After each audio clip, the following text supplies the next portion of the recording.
there. I am Erica Wiggenhorn. I am an author and a Bible teacher, and I am excited to be with you this morning to do yet another Advent devotional from the Gospel of Luke. I don't know if you already saw the first video where we talked about the angel Gabriel appearing to Zechariah and to Mary, announcing the coming of John the Baptist and Jesus, but we are going to pick up on that story today, and we're going to read from Luke chapter 1 in verses 57 through 66. When it was time for Elizabeth to have her baby, she gave birth to a son. Her neighbors and relatives heard that the Lord had shown her great mercy, and they shared her joy. That's what I want to talk about this morning, sharing her joy.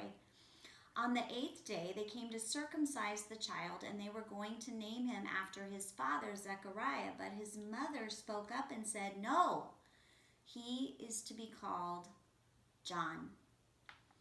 They said to her, "There's no one in your family that has that name." Then they made signs to his father to find out what he would like to name the child. He asked for a writing tablet, and to everyone's astonishment, he wrote, "His name is John." Immediately his mouth was opened and his tongue set free, and he began to speak, praising God. All the neighbors were filled with awe, and throughout the hill country of Judea, people were talking about all of these things. Everyone who heard this wondered about it, asking, "What then is this child going to be?" For the Lord's hand was with him. I find this really interesting. If you read the book of Ezekiel, Ezekiel was a prophet during the time that the nation of Israel was exiled into Babylon. This is also the time of the stories of Daniel. He was one of those exiles who was sent to Babylon. And Jeremiah was still within the walls of Jerusalem prophesying. But God raised up the prophet Ezekiel to minister to those who had been exiled to the nation of Babylon under Nebuchadnezzar.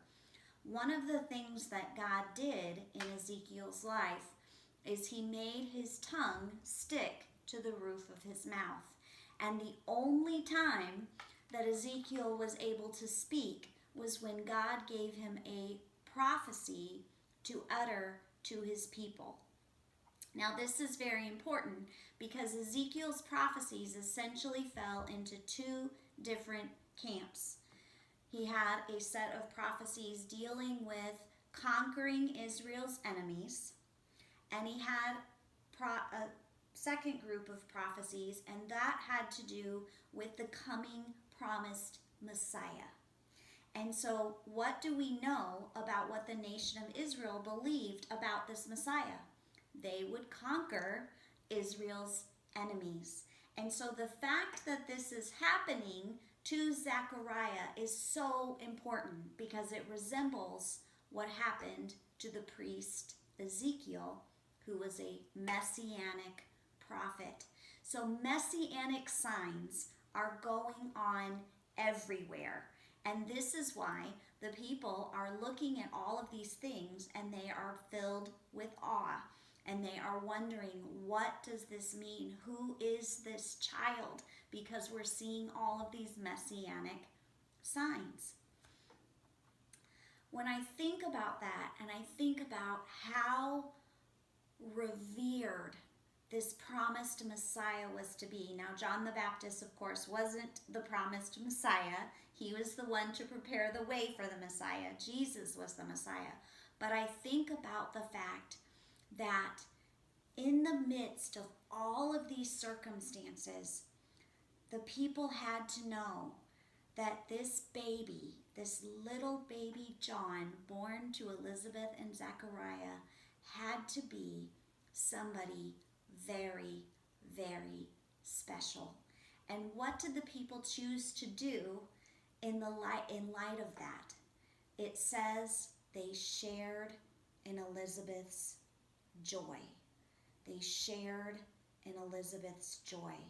What do you suppose it looked like to be in awe over what God was doing in Elizabeth's life? What do you think it looked like for those watching to be filled with joy that Elizabeth was chosen to be so abundantly blessed? The truth is, if I'm honest with myself, when I see God really, really blessing other people, I have a tendency to do three things, and it's not share their joy. I usually have a tendency to compare, to show contempt, or to criticize. 3 C's. Compare, show contempt, or criticize. It's really hard, isn't it, when we see great things happening to other people? And I think it's especially hard over the holidays as women, because we have our own ideals and our own expectations of what we want our home to look like and what we want our kids to look like and how we want them to pose for the family photo that we send out to everyone, and what we want our house to be decorated like, and we want everyone to be happy and to get along, and we have a tendency to compare what happens in our ideal mind with reality, and then we begin to show contempt, don't we? Because people are not meeting our expectations. The people that we love the most and who we expect to love us the most, and therefore do what we want during the holidays, and we begin to show contempt because we want things to be perfect, and we want to compare ourselves not only to our ideals, but we also want to compare ourselves to other people, and we want to look like that perfect, well put together Pinterest home family. And when we don't, we begin to show contempt because we've compared ourselves to other people. And then we fall into the third C, is we begin to criticize. We begin to criticize those who aren't on our same page in our family, and we begin to criticize other people who may choose to do things differently than we do, or see things differently, or worship or celebrate differently than we celebrate. And I think we honestly have the hardest time doing this when we see God really, really blessing someone else, and we think, oh, they have such a perfect life, they have such a perfect family, they have such obedient kids, their life is so great, and we begin to compare ourselves and show contempt and criticize. But it says that these women rejoiced that God had taken away Elizabeth's disgrace, and they shared her joy. And what does it say happened? It says all of the people were in awe. Could it be that if you and I chose, instead of criticizing and comparing and being contemptuous, what if we chose to share others' joy? What if we could rejoice when other people had the perfect family photo? What if we could share the joy when someone finally got that beautiful Christmas tree that they've always wanted? What if we could defer to our family even when they did something that maybe didn't quite meet our expectations? Instead of being contemptuous, we chose to be gracious and just allow them to experience the holiday season in a way that brings them joy. Would it leave our family in awe? Would it leave us in awe if we were actually able to pull it off?